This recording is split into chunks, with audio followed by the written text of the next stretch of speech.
After working all day and then spending most of my time at class, I like to have some kind of physical activity to kind of get my mind off of everything.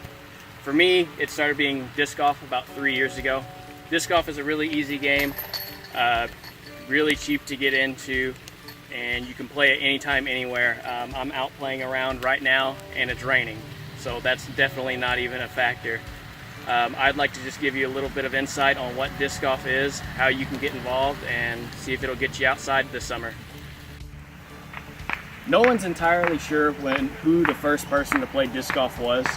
However, it's kind of considered that the father of disc golf is named Steady Ed. He was a Whammo employee, and in 1966 he actually has the patent for the first frisbee, with a frisbee being Whammo's one of their more lucrative products. He decided to create a game with it. First, they just had frisbee competitions where people would just throw them back and forth. But Ed, he wanted more of a game. He saw people throwing them back and forth in the park, and decided that they could almost make a game similar to golf using a frisbee. So he actually patented the first disc golf poles, which before there were baskets, they were simply just a pole that you would throw a disc into. If you hit it, that was the end of the hole. He modeled the rules similar to regular golf. So as far as you come up to a hole, it should take you 3 throws to get there. If it's more than 3 throws, you get a plus for your score. If it's less than 3, you get a minus for your score. And like golf, the lesser the throws, the better.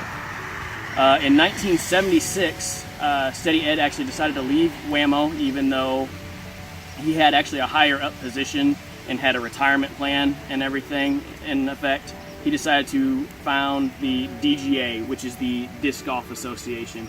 And from there, he started traveling across country, selling discs out of his car, mainly made by Whammo, and starting to put in courses across the nation, and actually started the first tournament for disc golf. Another great thing about disc golf is it's incredibly easy to get involved with. I've seen people out playing with their kids, older adults going out and playing. It's not a very physical sport. It's not too tiring on you, and especially in the spring, it's nice just to get out and walk around.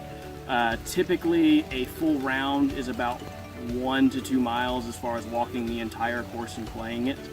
Also, it's very cheap to get into. Most of these discs cost anywhere between $10 and $20, and I would say to start out, you need probably 3. A putter, a mid-range, and a driver is really what you need. And afterwards, you can kind of expand as far as different discs, kind of go different distances and do different things, and you may want a bag. So there's plenty of room for expansion there. However, if you're just wanting to get out and play for the first time, like I said, $20, maybe $30 if you're buying all 3 discs is all. And a lot of them you can get used at some of the shops around here. So it's definitely easy to start playing.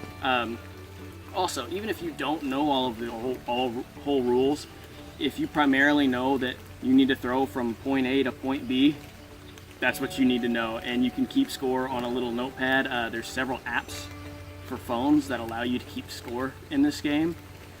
So not hard at all. Another thing is when you're playing, as you step out, and your last throw needs to land in the basket.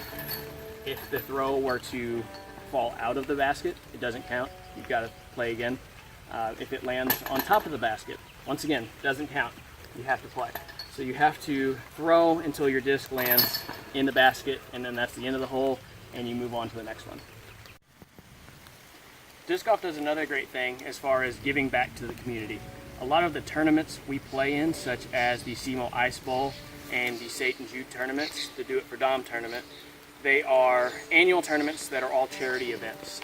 The SEMO Ice Bowl, which has been going on for the last 3 or 4 years, all of the money that people pay to play in the tournament go to the Sykeston Food Bank. And I know last year we donated around $3,000 to the food bank, and it's been close and it's been growing every single year.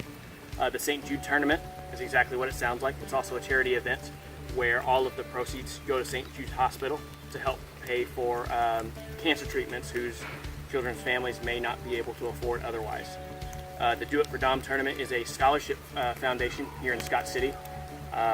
all the proceeds go into a scholarship fund. The winner gets part of the proceeds, and the rest go toward that scholarship to be awarded to a Scott City High School graduate. I know the last two tournaments that they've done, the winner of said tournament actually decides to not take the winnings and put that money back toward the scholarship.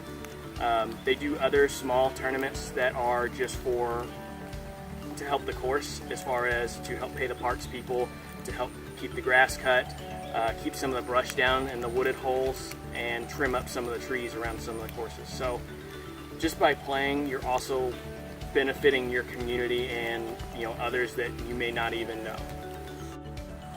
What I'd like to do now is just demonstrate the 3 different types of discs there are, and then also the 2 main throws that you'll be using if you were to go out and play. First off, you have a driver. They're very thin, really angled at the corners. And then after that, you would go for a mid-range when you're a lot closer. This is usually 200-ish feet. A lot wider, and also the rims are a lot duller. The last one is a putter. These are very similar to a just regular Frisbee. They don't go very far, but usually you have a lot more control with these. The 2 throws that I'm going to demonstrate for you are a backhand and a forehand. We'll do the forehand first. So you kind of come out to the side here, and then just visualize where you want to throw. Take 2 steps, throw. And then after that, I will show you a backhand. Backhand will be from actually the opposite side. You take your hand, wrap it around the disc, visualize where you want it to go, take a couple steps, and turn.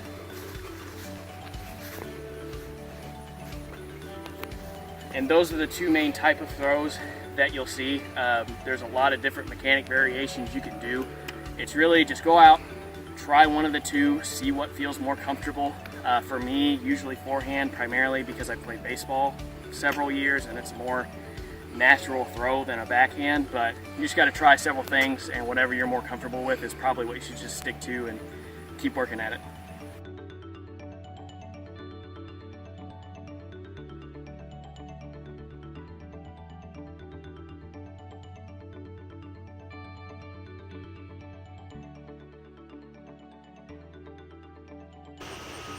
Overall, disc golf is a great sport to try to get involved with. It's a little bit of physical activity, gets you out during the summer, and gets your mind off of class or work if you've been there all day. Really easy to get into, incredibly inexpensive, and if you play in some of these tournaments that are around here, great for the community. The PDGA is the Professional Disc Golf Association. They set up most of the major tournaments around here. Last I checked for this video, there were 87,000 members that have been involved in the PDGA, and that number just continues to grow. So hopefully you'll get out and play a little bit.